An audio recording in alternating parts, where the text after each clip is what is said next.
Friends, ഇന്ന് നമ്മൾ ഉണ്ടാക്കാൻ പോകുന്നത് അവൽ വിളയിച്ചതാണ്. അതിനായി ഞാനിവിടെ ഒരു വലിയ ശർക്കര ഇതുപോലെ ചീകി എടുത്തിട്ടുണ്ട്. ഇത് നമുക്കൊന്ന് പാനിയാക്കി എടുക്കണം. ഇതിലേക്ക് വറുത്തിടുന്നതിന് ആവശ്യമായിട്ടുള്ള കടല, എള്ള്, ചെറുപയർ പരിപ്പ്, പൊട്ടുകടല, ഉണക്കമുന്തിരി ഇത്രയും ഞാനിവിടെ എടുത്തു വെച്ചിട്ടുണ്ട്. ആദ്യമായി നമുക്ക് ശർക്കര ഒന്ന് പാനിയാക്കി എടുക്കാം. ശർക്കര പാനിയാക്കി എടുത്തതിന് ശേഷം ഇതിലേക്ക് തേങ്ങ ചേർത്ത് കൊടുക്കാം. ഏകദേശം ഒരു തേങ്ങ മുഴുവനായി ചിരകിയത് എടുത്തിട്ടുണ്ട്. ഇത് നന്നായിട്ടൊന്ന് മൂപ്പിച്ചെടുക്കണം. അവൽ വിളയിച്ചതിന് നല്ലൊരു ഫ്ലേവർ കിട്ടുന്നതിനായി ചുക്ക്, ജീരകം, ഏലക്ക ഇത്രയും നന്നായി പൊടിച്ചതിന് ശേഷം ചേർത്ത് കൊടുക്കുക. അതൊന്ന് നന്നായി മൂപ്പിച്ചെടുക്കുക. തേങ്ങയെല്ലാം നന്നായി മൂത്ത് വന്നിട്ടുണ്ട്.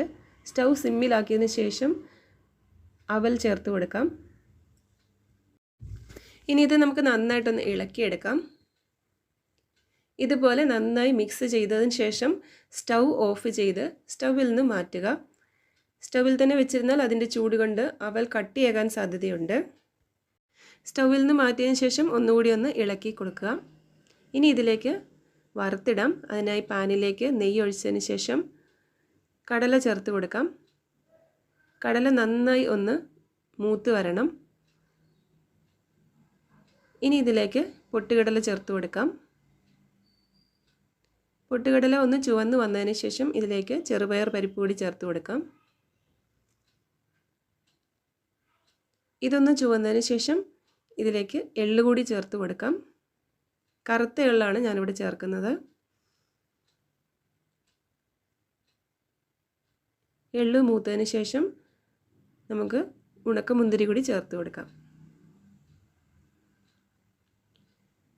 എല്ലാം നന്നായി ഒന്ന് മൂത്ത് വന്നതിന് ശേഷം നമുക്കിത് അവലിലേക്ക് ചേർത്ത് കൊടുക്കാം. എല്ലാം നന്നായി മൂത്തിട്ടുണ്ട്.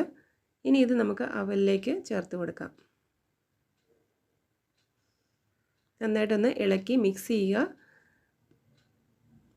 എല്ലാവരും ഒന്ന് ട്രൈ ചെയ്ത് നോക്കണം. വളരെ ഹെൽത്തി ആയിട്ടുള്ള ഒരു ഈവനിങ് സ്നാക്സ് ആണ്. ഇഷ്ടമായ ലൈക്ക് ചെയ്യുക, ചാനൽ സബ്സ്ക്രൈബ് ചെയ്യുക, സപ്പോർട്ട് ചെയ്യുക. താങ്ക്